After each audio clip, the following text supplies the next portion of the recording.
जुलाई तारीख 6 मफम खंगना मांगखी इचानुपी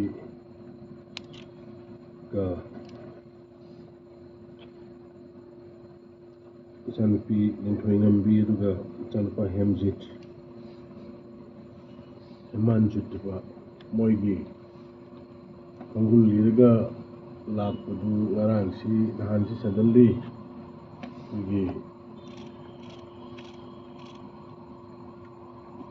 internet mobile internet hangaba matungda moigi ashiba leigidabagi photo video viral oirakpadagi mayamna moigi sumaina tawgre habisi confirm almost tawre hena lawba tare aran moigi video dugi matungina photo dugi matungina adu hairiba moina tawrammiba thabak thawong pikraba nupa masa nupi masa duna tawbiramiba madugi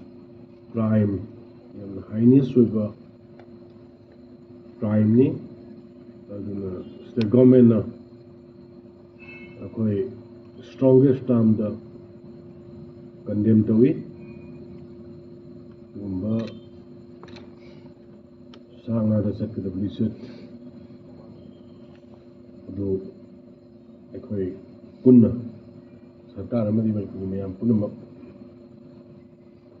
Bharat की प्रजा पुनमक पृथ्वी प्रजा पुनमक मधु strongest term condemn tawbam thoi hena soigibo lai hairiba case si mayam ne khangire july gi tariki paunarapuduna thiba sidaida JSC siamdana magi legidabu inung manu sarkar ga iga hanna unadana wari gotai sarba matungda case si kitang masa body kari su phangba ngamdaba adagi sirabra leiribra haibasu khangba ngamdabagi masi khoi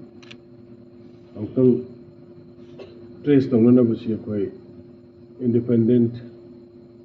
organization amada sinasi haina tawbadagi family amadi mayam ya pama matungina khoina CBI da interest tawbagi bini August ki tarik 19 CBI na sumadugi matungda moigi ground hibaya thirongani madu aino urubaya regi government side tegi adu ngarang anahan suddenly hairiba chanupi ga chanupa yamna nuaitaba moigi photo viral orakpadagi khudakta akoi matang phawna tawbadagi hanadagi akoi state government na sumoigi track tawba telephone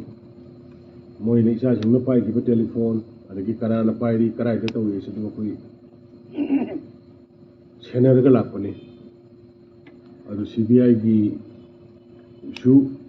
moi senaramgani aduna ngarang si athengbada honorable union home minister Amit Shah ji chan dina phone tawrakanda sigi case si yamna nungaitaba yamna heinous oiba mioibana tawhaidaba poni aduna hairiba potse khoi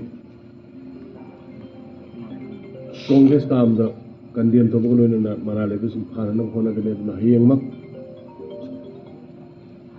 khoi director special director CBI Shri Ajay Bhatnagar special flight ama torkana tharkani magaloina nami target DIG amasu yori hai kelo sigi aduna moi kasai thungre hek thungnabaga amui manga galoina na hek thungnabaga moi thawdok thawpham da karida moigi tawgum thokpa masai phangeba ku mayam gi matungina moi investigation adum spot chatkhare hꯧꯖꯤꯛ ꯐꯥꯎꯕ ꯍꯜꯂꯛꯇ꯭ꯔꯤ ꯑꯗꯣ ꯍꯣꯔꯦꯟ ꯍꯜꯂꯛꯑꯒ ꯑꯩꯒ ꯎꯅꯒꯅꯤ ꯃꯣꯏ ꯑꯩꯉꯣꯟꯗ ꯎꯅꯅꯕꯒꯤ ꯃꯣꯏꯒꯤ ꯑꯦꯄꯣꯏꯟꯃꯦꯟ ꯂꯧꯔꯛꯏ ꯑꯗꯨꯅ ꯃꯅꯤꯄꯨꯔꯒꯤ ꯄ꯭ꯔꯖꯥ ꯃꯤꯌꯥꯝꯗ ꯃꯔꯨꯑꯣꯏꯅ ꯁꯥꯇ꯭ꯔ ꯁꯥꯇ꯭ꯔꯤ ꯏꯆꯥ ꯏꯁꯨꯁꯤꯡꯗ ꯃꯅꯤꯄꯨꯔ ꯁꯔꯀꯥꯔꯒꯤ ꯁꯥꯏꯠꯇꯒꯤ ꯑꯃꯗꯤ ꯁꯦꯟꯇ꯭ꯔꯦꯜ ꯒꯣꯔꯃꯦꯟꯠꯒꯤ ꯁꯥꯏꯠꯇꯒꯤ ꯑꯣꯅꯔꯦꯕꯜ ꯌꯨꯅꯤꯌꯟ ꯍꯣꯝ ꯃꯤꯅꯤꯁꯇꯔꯅ ꯍꯥꯏꯔꯛꯄ ꯑꯗꯨꯒ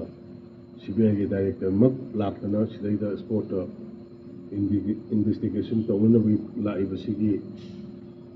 ꯏꯝꯄꯣꯔꯇꯦꯟꯁ ꯀꯦꯁꯁꯤꯗ ꯄꯤꯔꯤꯕ ꯁꯦꯔꯤꯌꯁꯅꯦꯁꯇꯨ ꯊꯥꯖꯕꯤꯔꯦ ꯍꯥꯏꯔꯒ ꯁꯥꯇ꯭ꯔ ꯁꯥꯇ꯭ꯔꯤ ꯑꯍꯜ ꯂꯃꯟ ꯏꯃꯥ ꯏꯕꯦꯟ ꯃꯅꯤꯄꯨꯔꯒꯤ ꯃꯌꯥꯝ ꯄꯨꯝꯅꯃꯛꯅ ꯁꯤꯚꯤꯜ ꯁꯣꯁꯥꯏꯇꯤ ꯄꯨꯝꯅꯃꯛꯅ ꯒꯚꯔꯟꯃꯦꯟꯠꯅ ꯂꯧꯔꯛꯏꯕ ꯑꯦꯛꯁꯟ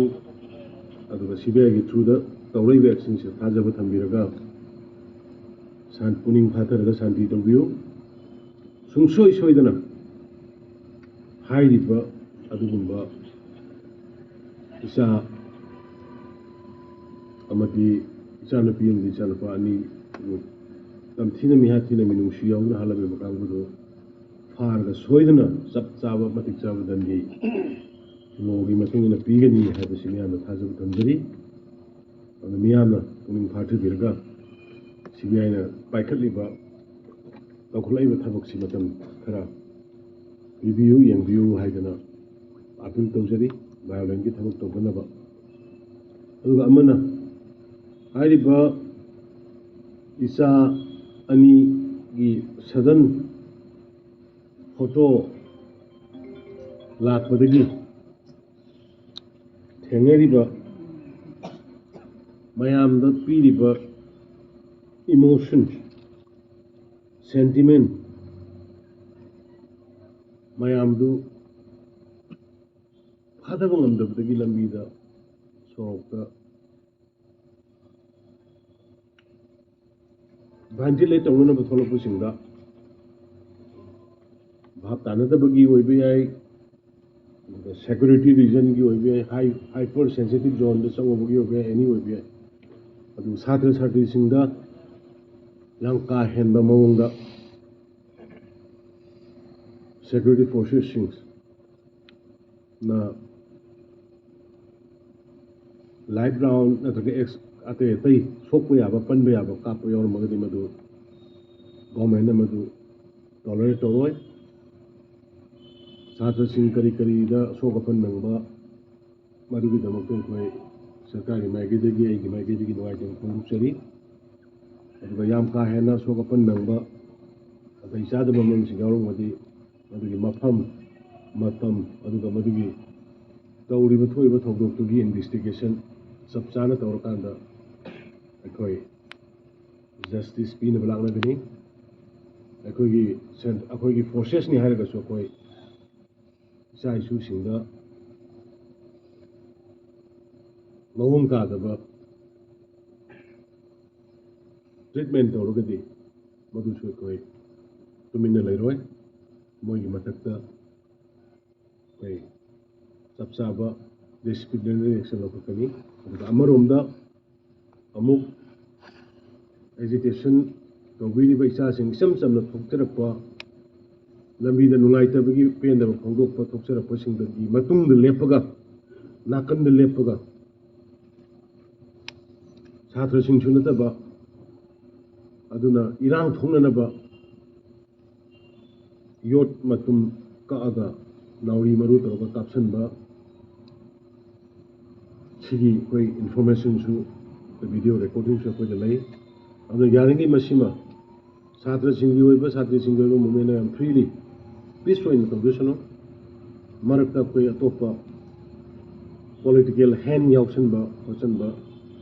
ꯇꯧꯔꯒꯗꯤ ꯏꯆꯥꯁꯤꯡ ꯁꯣꯛꯅꯅꯕ ꯃꯔꯝ ꯑꯣꯏꯒꯅꯤ ꯑꯗꯨꯅ ꯃꯗꯨ ꯃꯅꯤꯡꯗ ꯃꯔꯨꯝꯗ ꯂꯨꯝꯃꯒ ꯇꯧꯕꯗꯨ ꯌꯥꯎꯕꯤꯒꯅꯨ ꯄꯨꯂꯤꯁ ꯃꯌꯥꯝ ꯑꯃꯁꯨ ꯁꯣꯛꯑꯦ ꯑꯗ ꯁꯣꯛꯅꯔꯕꯅꯤꯅ ꯁꯥꯎꯅꯔꯀꯥꯟꯗ ꯊꯣꯛꯅꯤꯡꯗꯕ ꯊꯧꯗꯣꯛ ꯃꯥꯡꯉꯤꯁꯦ ꯑꯩꯈꯣꯏꯒꯤ ꯖꯥꯇꯤ ꯉꯥꯛꯇ ꯑꯣꯏ ꯑꯗꯨꯅ ꯍꯥꯏꯔꯤꯕ ꯋꯥꯐꯝꯁꯤꯃꯒ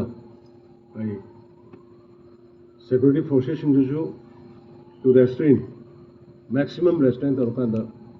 ꯁꯥꯇ꯭ꯔꯁꯤꯡ ꯑꯗꯨꯒ ꯃꯩꯔꯥ ꯄꯥꯏꯕꯤ ꯏꯃꯥꯁꯤꯡ aduga atai satri sing mayam da agitation ki control tawna bo hona bo ra su maximum restraint tawna na ba aina mayam da apil jari khungan jari aduga masidai da yam ka henna henjunna beyond the koi mi bigi launcher to be wang ma da the security force or su koi ma do action longani aduga agitator sing da su peace oiba mong da fajan to view sensitive hypersensitive zone area governor ki area gumba chief minister ki area gumba si mock oina mass oina rally chapda nga aga thambiu manum di masigi